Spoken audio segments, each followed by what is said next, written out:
e amém. Bom dia, meus irmãos. A paz do Senhor Jesus. Deus abençoe a vida de cada um de vocês. Abram a Bíblia comigo, por gentileza, em Apocalipse, capítulo 2. Apocalipse, capítulo 2, a partir do versículo 8. Apocalipse, capítulo 2, versículo 8.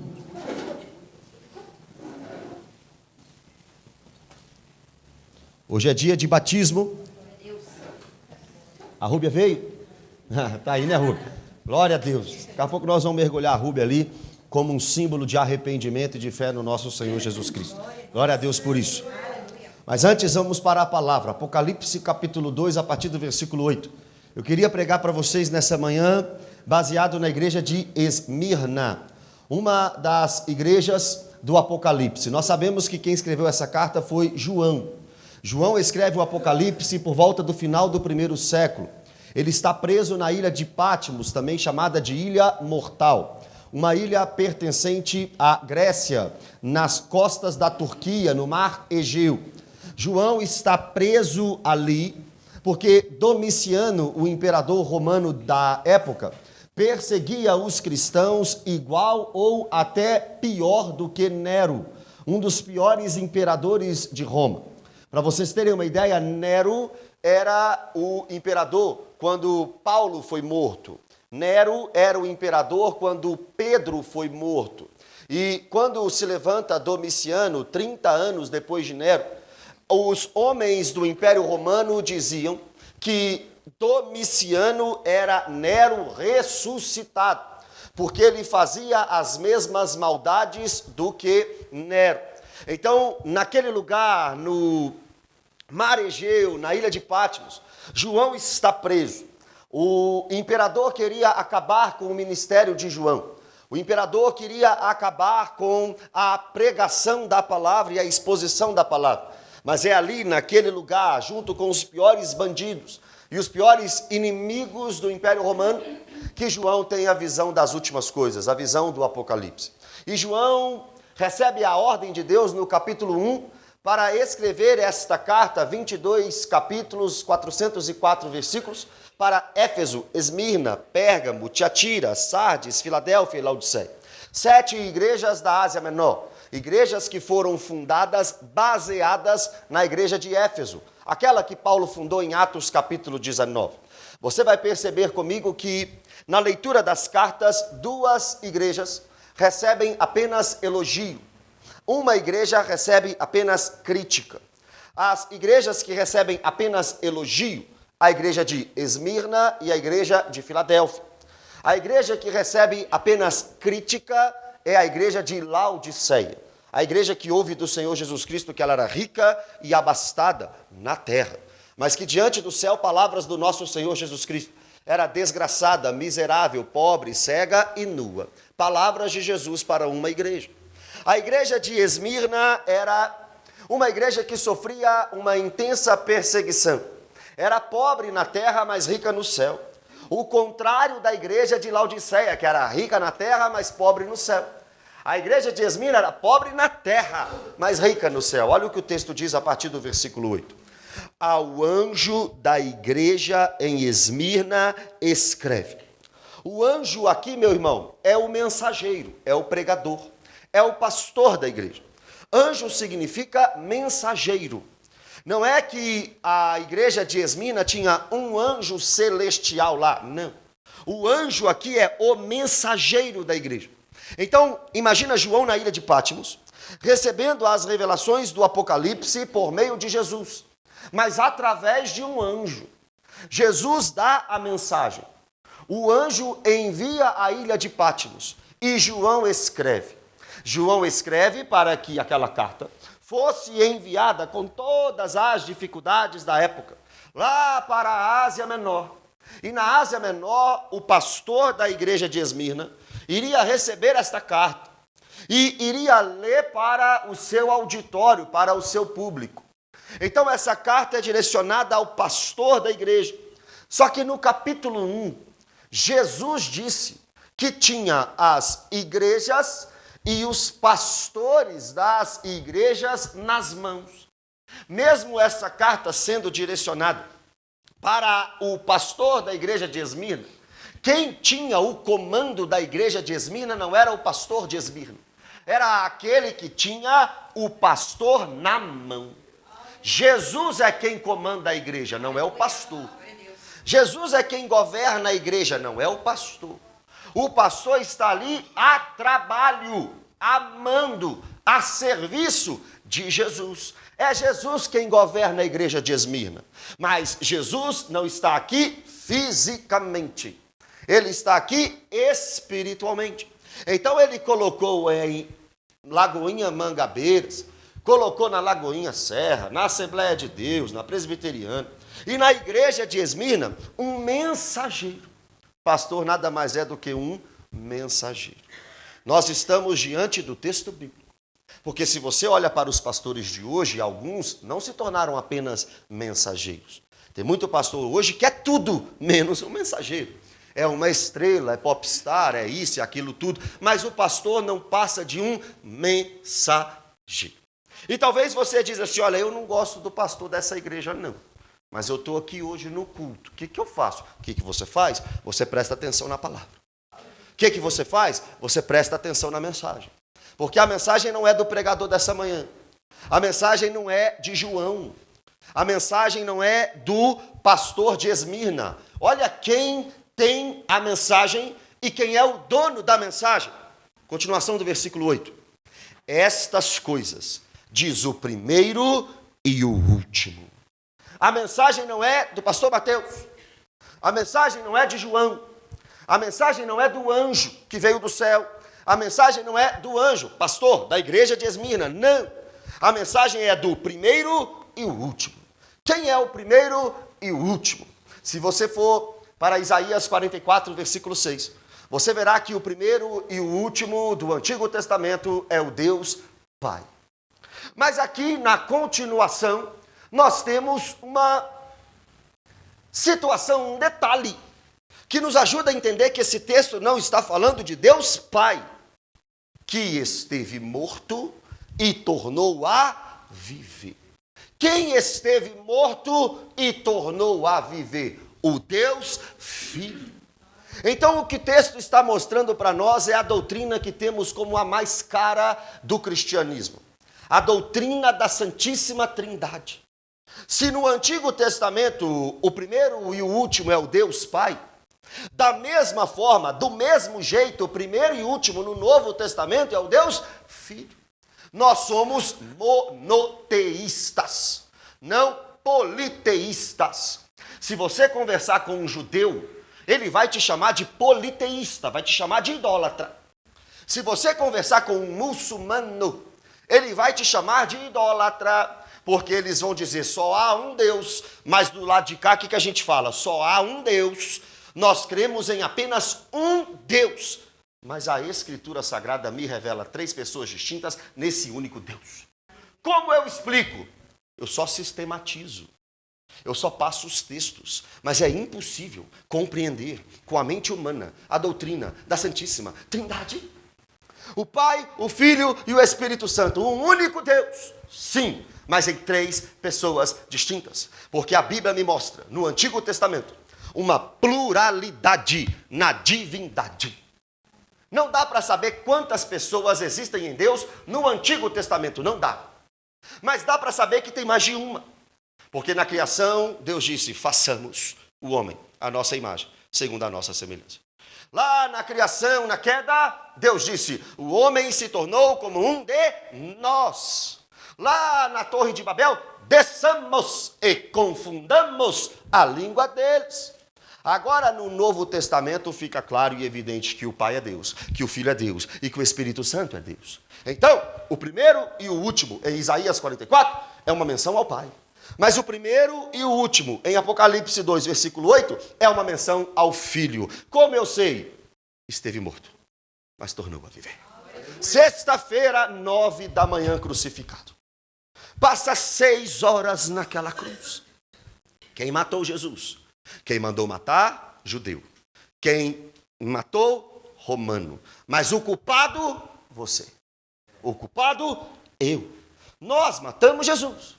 Naquela cruz, 3 horas da tarde, a última frase de Jesus: Pai, a ti entrego o meu espírito. Sábado, o seu corpo está na sepultura. Ele mesmo disse onde estaria em espírito. Hoje mesmo, ladrão, estarás comigo no paraíso. Pai, a ti entrego o meu espírito. O espírito sobe, o corpo fica na sepultura. Mas domingo, logo pela manhã, ele ressuscita. E aparece a Maria Madalena, as outras mulheres, a Pedro, aos discípulos no caminho de Emaús, aos discípulos sem Tomé, aos discípulos com Tomé, aos 500 discípulos, aos discípulos na pesca maravilhosa. Depois a Tiago, a Paulo, a João na ilha de Pátimos. Ele está vivo, ele ressuscitou. Aquele que esteve morto e tornou a viver. Então, essa carta não é de João. Essa carta é desse homem, que também é Deus. É o homem das mãos furadas. É a carta de Jesus, que é a ressurreição e a vida. O caminho, a verdade e a vida. O pão da vida, a luz do mundo, a porta, o bom pastor, a videira verdadeira, o maravilhoso conselheiro, o Deus forte, Pai da eternidade, príncipe da paz. É este que tem uma mensagem para a igreja de Esmirna. E é esse que vai falar conosco nessa manhã. É Jesus. Então, Jesus diz para a igreja de Esmirna: conheço a tua tribulação. Para a igreja de Éfeso, ele já tinha falado também, irmão, conheço. Mas ele diz para a igreja de Éfeso: conheço as tuas obras. Agora ele está dizendo para a igreja de Esmirna: conheço as tuas tribulações. O conheço é eu sei. Eu sei porque eu sou onisciente. O nosso Senhor Jesus, ele sabe de todas as coisas. Ele está em todo lugar. E ele pode todas as coisas. Se você for comigo lá no capítulo 5 de Apocalipse, no versículo 5, olha que interessante. Apocalipse 5:5 e o versículo 6 também. Olha só. Todavia, um dos anciãos me disse: não chores, eis que o leão da tribo de Judá, é Jesus, a raiz de Davi, é Jesus, venceu para abrir o livro e os seus 7 selos. Olha agora. Então vi no meio dos tronos e dos 4 seres viventes, e entre os anciãos de pé, um cordeiro. É Jesus. Jesus em Apocalipse, leão da tribo de Judá. Jesus em Apocalipse, raiz de Davi. Jesus em Apocalipse, cordeiro. Como tendo sido morto, ele tinha 7 chifres. 7 no Apocalipse, número da perfeição. Chifre no Apocalipse, poder, o todo-poderoso. Bem como 7 olhos. Olhos em Apocalipse, sondar, ver, conhecer. 7 olhos, total perfeição do conhecimento. Ele é onisciente. Que são os 7 espíritos enviados de Deus por toda a terra. Ele está em todo lugar. Jesus é Deus, onisciente, onipresente e onipotente. Volta comigo para o capítulo 2. Conheço as tuas obras. Perdão, conheço a tua tribulação. Para Éfeso, conheço as tuas obras. Para a igreja de Esmirna, conheço a tua tribulação. Irmão, ele conhece o quê? Tribulação. Tem crente que acha que não passa por tribulação. Tem gente que acha que vai entrar por aquela porta ali e a vida dele agora vai mudar completamente. Interno muda. Evidencia no externo. Mas pode te trazer muito mais tribulação, luta, dificuldade e perseguição. Então, entrando por aquelas portas, e entrando pela a porta estreita, se prepare para muitas dificuldades. Porque agora você vai remar contra a maré. Agora você vê o sistema mundano que odeia a Deus e lê a Bíblia em 1 João capítulo 2, versículo 15. Não ameis o mundo, nem as coisas que há no mundo. Porque tudo que há no mundo, o desejo da carne, o desejo dos olhos e a soberba da vida, não procedem de Deus, mas procedem do mundo. E agora você está ordenado pelo Senhor Jesus a caminhar contra esse sistema. Como é que você será amado? Pelo mundo. Como é que você será aplaudido pelo mundo? Se você discorda de como eles andam. Isso vai trazer para você tribulação. Isso vai trazer para você perseguição. Isso vai trazer para você dificuldade na vida. Pastor, eu não quero. Pode sair agora ou pode esperar o culto acabar e ser educado, não tem problema. Mas a mensagem não vai mudar. Porque é isso que espera vocês. Conheço a sua tribulação. Trazendo para Esmina, qual era a tribulação? O texto diz: a tua pobreza, mas tu és rico. Então agora nós temos de qual tribulação Jesus está falando. A igreja de Esmina era pobre na terra, mas era rica no céu. Eu conheço que vocês são pobres aqui, mas são ricos lá. Do que é que ele está falando? Segundo alguns estudiosos, uma grande possibilidade é que aquela igreja de Esmina estava sofrendo tamanha perseguição do Império Romano, a ponto de, se o membro da igreja não confessasse Domiciano como seu rei e senhor, e sim Jesus, o membro teria todos os seus bens retidos. E não teria mais fonte de renda, nem casa, nem nada que pudesse facilitar a sua vida aqui nessa terra. É o seguinte, baixa uma lei, não pode mais buscar a Jesus. Agora só tem que adorar o imperador Domiciano. Igual na igreja de Pérgamo, que tinha o trono de Satanás, onde se adorava o imperador. E quem não fizesse isso, perderia casa, perderia bens, nossos dias, perderia dinheiro, perderia carro. Quem está disposto? O evangelho que é pregado por aí é: vem ganhar carro, vem ganhar casa, vem ganhar dinheiro. E a Esmirna, por causa do evangelho, está perdendo casa, está perdendo dinheiro, está perdendo carro, casa, bens e etc. É diferente. Irmão, a maioria das coisas que a gente ouve hoje do evangelho por alguns aí está diferente da Bíblia, está diferente da Bíblia. Então escuta aqui o que está acontecendo. Vocês são pobres aqui na terra, porque não negaram o meu nome. Vocês perderam tudo, mas no céu como é que está a coroa? Mas lá no céu como é que está o galardão? Mas lá no céu como é que está a recompensa? Irmãos, lembra de Daniel? Antes de vir para cá eu estava lendo Daniel capítulo 6 e quase mudei a mensagem. Porque Daniel capítulo 6 é apaixonante.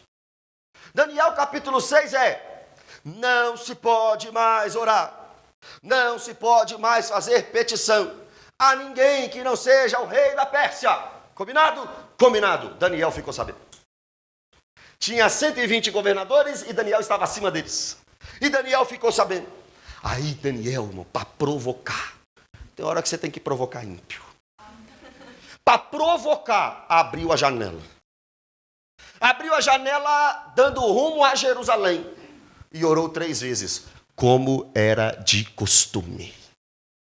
O que era provocar? Abrir janela. O que era o costume? Orar. Ele já orava. Ele não orou para provocar, ele abriu a janela para provocar. E para provocar, ele abre a janela e começa a orar. Chegou a notícia no rei. Daniel era muito querido, mas era uma lei. E aí, por causa da lei, Daniel agora é colocado na cova dos leões. Passa uma noite lá. Ou seja, ele passou uma noite na cova porque ele não deixou de orar um dia. Senhor, onde o Senhor vai me levar depois que eu orar? Talvez para a cova dos leões. A Rúbia batizando. Senhor, para onde que eu vou depois do meu batismo? Olha, talvez pode acontecer como Jesus. O Espírito Santo pode te pegar e te levar para o deserto para ser tentado pelo diabo 40 dias e 40 noites. Como é que eu vou dizer que não? Aconteceu com Jesus. Aconteceu com Daniel. E está acontecendo agora com a igreja de Esmirna. Vocês não negaram o meu nome diante do Império Romano. Vocês perderam os seus bens diante do Império Romano. Vocês não negaram o meu nome, mas quem me confessar aqui, eu confessarei diante de Deus. Agora, tinha mais um problema lá na igreja. E ó, vamos ver se identifica com a gente aqui também. Eu acho que sim, ó. E a blasfêmia dos que a si mesmos se declaram judeus e não são. Na igreja de Esmirna tinha judeu que dizia que era judeu. Pastor, se eu sou judeu e falo que sou judeu, por que eu não sou judeu? Deu para entender? Ó, pastor, se eu sou judeu e falo que sou judeu, por que não sou judeu? Sabe por quê? Porque Paulo nos explica em Romanos, capítulo 9, que a descendência de Abraão não é quem tem o sangue de Abraão, mas quem tem a fé de Abraão. Tinha gente na igreja de Esmina dizendo, eu sou do povo escolhido. E Jesus está dizendo, não é não. Eu nasci em Israel, mas não é judeu. Eu nasci em Israel, é judeu. Na carne, na fé, tem que ter a fé de Abraão. Qual é a fé de Abraão? No Messias. E o que o judeu faz hoje, a maioria deles? Rejeita quem? O Messias. Abraão creu, o judeu hoje não crê, está dizendo que é povo de Deus. Não é. Só é povo de Deus quem tem a fé de Abraão. Mas eu vou na sinagoga, mas eu faço oração, mas eu dou dízimo, mas eu dou oferta, mas eu estou em todo culto.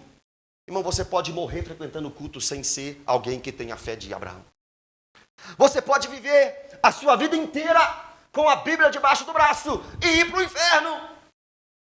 Pode acontecer isso com você que está me ouvindo aqui, por isso que eu estou dizendo, cuidado.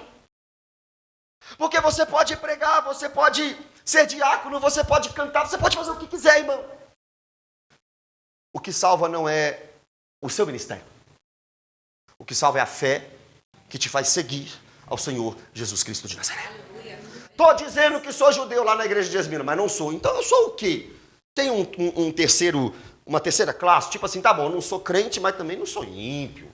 Eu não vou para o céu, mas não deixa eu ir para o inferno também, não. O que eu sou? Quem não segue a Jesus é o quê? É alguém zen, sendo antes sinagoga de Satanás.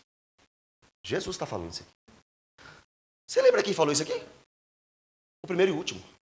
Aquele que esteve morto e tornou a viver. Isso é a palavra de Jesus. Pastor, peraí. Jesus está chamando os outros de sinagoga de Satanás? Não acredito. Pastor, não tem isso no The Chosen. Não tem mesmo. Mas na Bíblia tem. O Jesus do The Chosen nunca falaria isso.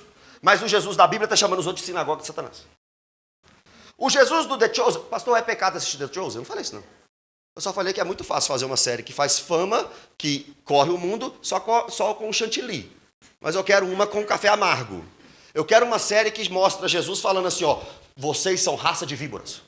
Porque Jesus falou. Eu quero uma série que fala, vocês são sinagogas de Satanás. Porque Jesus falou. Eu quero uma série que chama os outros de filho do diabo. João 8,44, foi Jesus que chamou. Eu quero que uma série se levanta dizendo, vocês são hipócritas e ai de vós, porque vocês rodam o mundo para fazer um prosélito, e depois que fazem ele, tornam ele 2 vezes filhos do inferno, como vocês são. Palavras do nosso Senhor Jesus Cristo.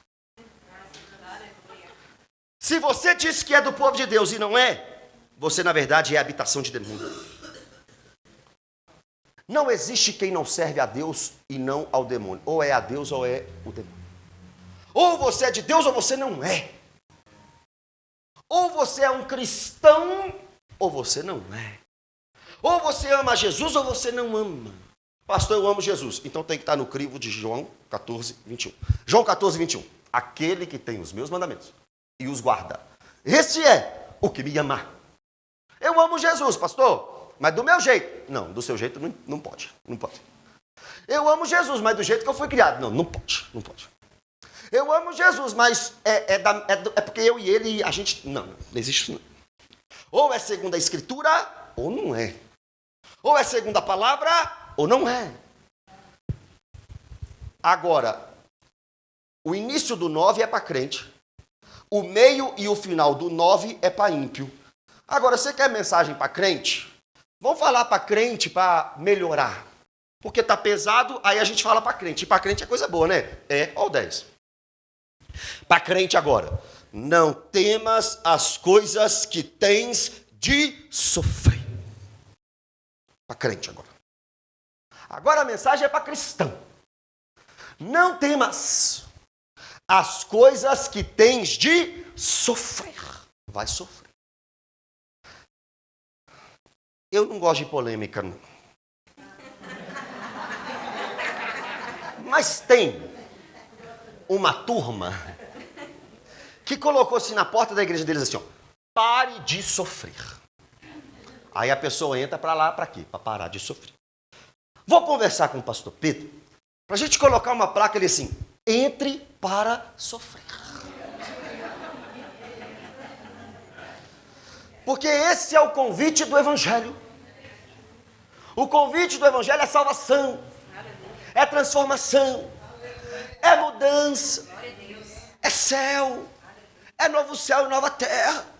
Mas também é perseguição, dificuldade, sofrimento nessa terra. Quer outras palavras de Jesus? Não pense que vim trazer paz à terra. Eu não vim trazer paz, mas eu vim trazer espada. Porque a partir de agora o pai se levanta contra o filho, a mãe contra a filha. Por quê? Porque pode ser, irmãos, palavras de Jesus, que os inimigos da sua vida sejam os da sua própria casa. Mas quem amar a sua vida, perdê-la. Quem ganhar, perdê-la, perdão. E quem perdê-la, achá-la. E quem quiser vir após mim, tome a sua cruz e siga-me. Então eu não estou aqui para te enganar, irmão. Eu estou aqui para te falar o que acontece com quem recebe Cristo. Quem recebe Cristo tem bonança. Quem recebe Cristo tem graça, tem amor, tem perdão, tem tudo isso. Mas o mundo vai te odiar. E você vai sofrer na mão desse mundo, irmão. Nós iremos padecer. Nós iremos sofrer. Porque hoje o que a gente prega, o mundo odeia. A gente prega a vida, o mundo prega a morte.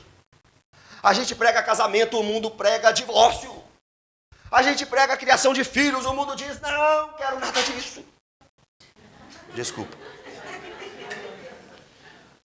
Essa é uma realidade, essa é uma verdade. Para crente. Irmão, se você está preocupado com a sua reputação, você não serve para ser um cristão. Acabou. Acabou a sua reputação. Acabou as suas férias. Acabou a sua vida boa. Agora é enfrentar o sistema. E nós temos outro inimigo. Olha a continuação. Eis que o diabo. Pastor, fala para crente. Estou falando. Eis que o diabo está para lançar em prisão alguns dentre vós. Irmãos, imagina você na igreja de Esmirna. Imagina você na igreja de Esmirna. Imagina você recebendo uma carta inspirada por Jesus. E na carta, o que você queria que estivesse escrito, irmão, nessa manhã? O que você queria que estivesse escrito na carta? A igreja de Esmirna, agora Mangabeiras, o que você queria? Porque na carta que a igreja de Esmirna recebeu, estava escrito, o diabo vai colocar alguns membros aí na prisão. Pastor, essa carta não veio errada, não, vou reclamar no correio, veio errado não. É para crente. É para cristão. Pastor, essa carta não era para a igreja de Éfeso, não? Não, é para de Esmirna. Pastor, o pessoal de Tiatira que merece. Não, é a igreja de Esmirna. Irmão, tem coisa que Deus trata com a gente aqui, tem coisa que Deus trata com a Assembleia do outro lado da rua. Mas agora nós estamos falando aqui, é a gente. Essa carta é para a igreja de Esmirna, que está sendo aplicada para nós hoje. Então é para nós. Pode ser que você enfrente esse sistema e sofra com isso. Mas deixa eu te explicar uma coisa. Cristão tem medo de cadeia, de prisão, não. Tem não? Tem não. Porque você lembra Jeremias? Eu preguei sobre Jeremias uns domingos atrás. E Jeremias, meu irmão, presta atenção, foi preso numa cisterna, foi preso numa praça, foi exilado no Egito. E Daniel foi preso na Babilônia. E Ezequiel, preso na Babilônia. E Paulo, preso em Jerusalém, preso em Filipos, apedrejado em Listra, preso em Roma 2 vezes. Prisão, perseguição, dificuldade é normal na vida do cristão. Acostuma e se prepara para isso. Agora, o que todo esse sofrimento e toda essa luta e todo esse problema traz para o cristão? Olha o texto. Para serdes postos à prova.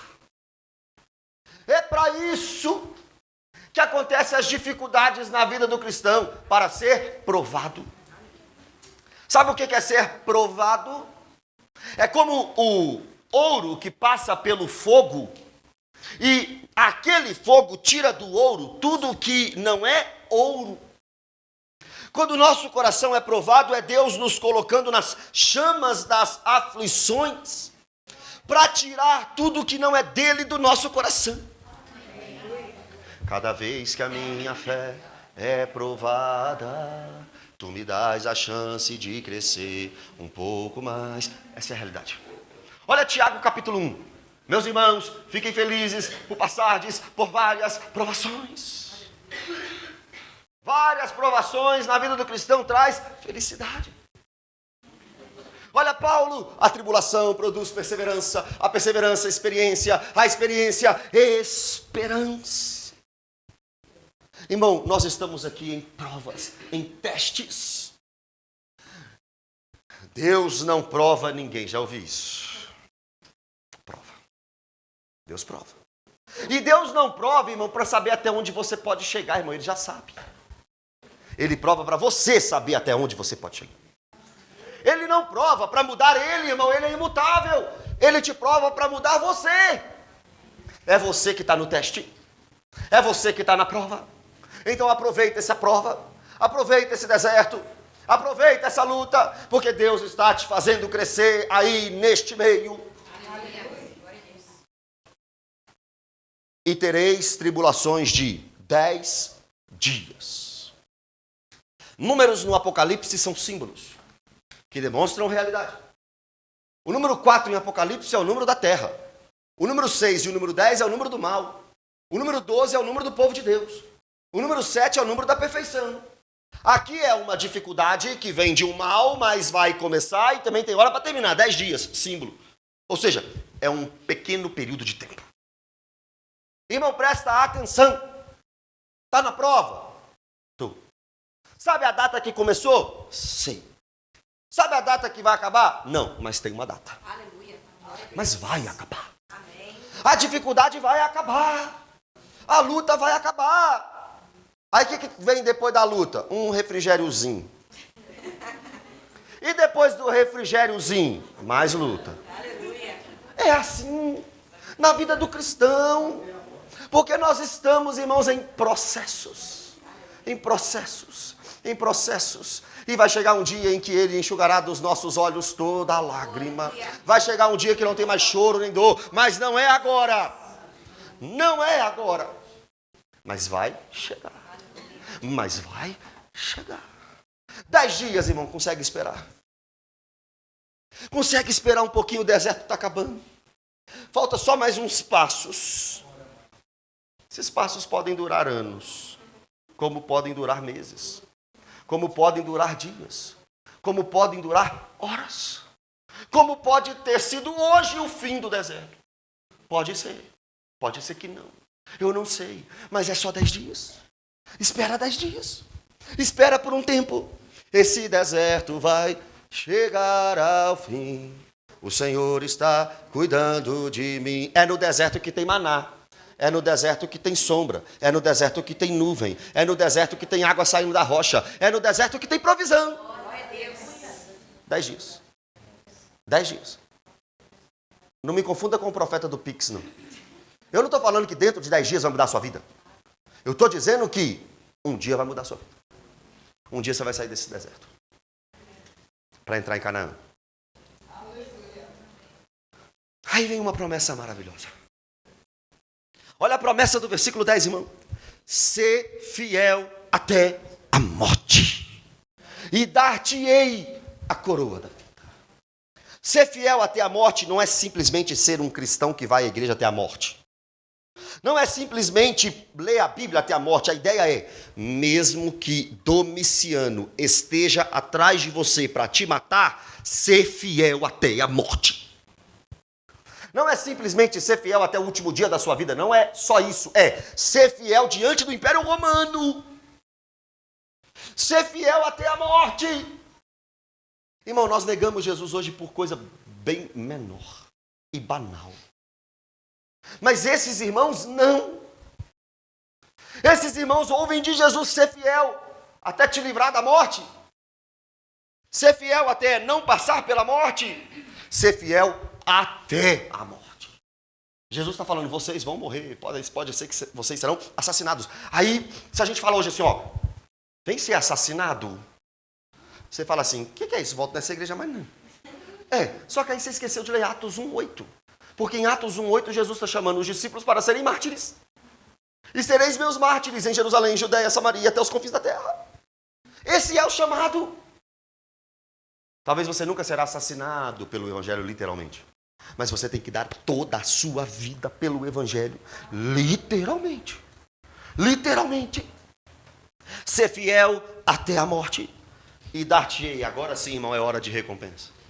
Ser fiel até a morte. Sempre vou lembrar da coragem do amor, da firmeza e vontade, da fé e devoção, da igreja do tempo de Paulo, de Pedro e João, que enfrentaram a fúria de Roma, mas nunca negaram sua fé de cristã. É o exemplo para mim, verdadeira lição. Eu queria ver a bravura dos santos em plena arena, enfrentando os leões. Quanto mais a fogueira queimava, mais se ouvia o louvor dos nossos irmãos. Sob o sangue tombavam nas ruas, chegavam nos céus com a vitória nas mãos. Ó meu Deus, reaviva a tua igreja de novo. Faz a chama arder neste povo, como foram os primeiros cristãos. Ó meu Deus, reaviva a tua igreja de novo. Faz a chama arder neste povo. Mas olha só, começando em meu coração. Uma vez eu ouvi um pregador, nunca mais esqueci. Nós corremos atrás de avivamento, mas não queremos ser avivalistas. Que começa por ele, que comece por lá, que comece por mim. A igreja está corrompida, que comece a honestidade por mim. Ninguém prega o evangelho, que comece por mim. Ninguém, que comece por mim. E aí você vai ver que 7.000 não se dobraram ao Baal. Dar-te-ei a coroa da vida, recompensa, galardão, irmãos. Tem prêmio, tem prêmio. Nós estamos correndo uma corrida, nós estamos em uma corrida e no final tem prêmio, tem recompensa, tem galardão. Que final é esse, pastor? Final do culto? Final da sua vida. Aleluia. Quando você fechar os olhos aqui, irmão, você vai ver Jesus. E vai morar com Jesus. Não se turbe o vosso coração, credes em Deus, credes também em mim. Na casa de meu pai há muitas moradas, se não fosse assim, eu vou-lhe teria dito, mas vou preparar lugar. E quando eu for preparar lugar, voltarei e buscarei vocês, para que onde eu estiver, vocês também estarão. Amém. 11. Quem tem ouvidos, ouça o que o Espírito diz às igrejas. O vencedor. Quem é vencedor hoje? Quem tem uma Lamborghini na garagem. Quem é vencedor hoje? Quem ganha 100 mil reais por mês. Quem é vencedor hoje? Quem tem uma grande mansão. Mas quem é vencedor aqui? Quem passa por tudo isso e não nega o nome de Jesus. Quem é vencedor aqui? Quem é pobre na terra, rico no céu. Quem é vencedor aqui? Quem está sofrendo. Quem é vencedor aqui? Quem o diabo colocou na prisão. Quem é vencedor aqui? Quem está posto à prova. Quem é vencedor aqui? O que passou tribulação de 10 dias. Quem é vencedor aqui? O fiel até a morte.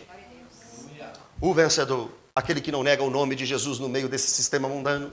Aquele que não nega o nome de Cristo no meio deste mundo. O vencedor, de nenhum modo.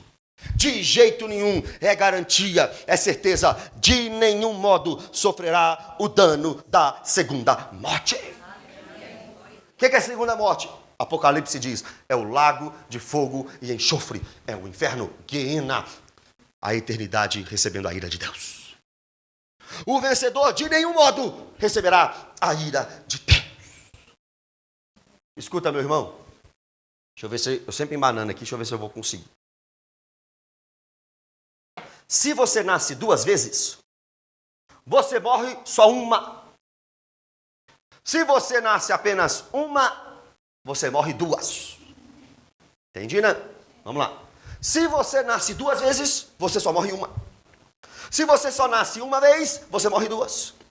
Eu nasci da minha mãe, nasci de novo e só vou morrer a morte física, porque a segunda morte jamais.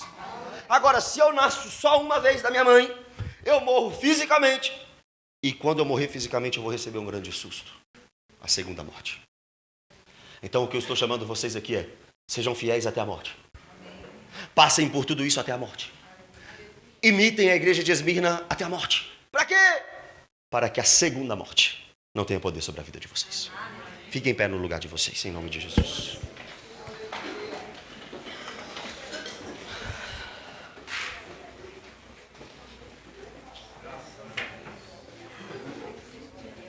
Vamos orar nesse momento.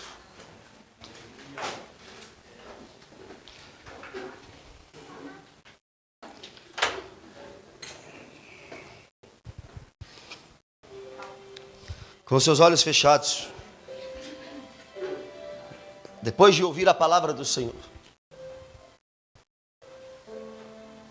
o que é mais importante? Qual é o seu tesouro? O que você tem? O que você acha que tem? E se Deus te pedir isso aí hoje? Falar assim, me entrega. Me entrega para receber um galardão lá no céu. Porque isso aí pode estar te fazendo ser vaidoso, prepotente, soberbo, orgulhoso. Que Deus tire do nosso coração hoje todas as riquezas que não são dele. Tudo aquilo que não é dele. E coloque no nosso coração o desejo de ser fiel até a morte. Pai, obrigado, Senhor, por essa manhã. Obrigado pela tua igreja, obrigado pela tua noiva. Obrigado, meu Deus, porque até aqui o Senhor nos ajudou e nos guardou. Pedimos perdão, Deus, por às vezes abandonarmos o Senhor e rejeitarmos o seu nome por tão pouco. Mas nos ajuda, Pai, a vivermos como a igreja de Esmirna, salvos, santos, justificados, mas perseguidos por causa da justiça. Ajuda, Senhor, a tua igreja a caminhar naquilo que o Senhor quer. Não deixa, Pai, a gente parar por coisa pequena. Não somos daqueles que retrocedem, Deus. Nos ajude a perseverar até a morte. É o que eu te peço, em nome de Jesus. Amém.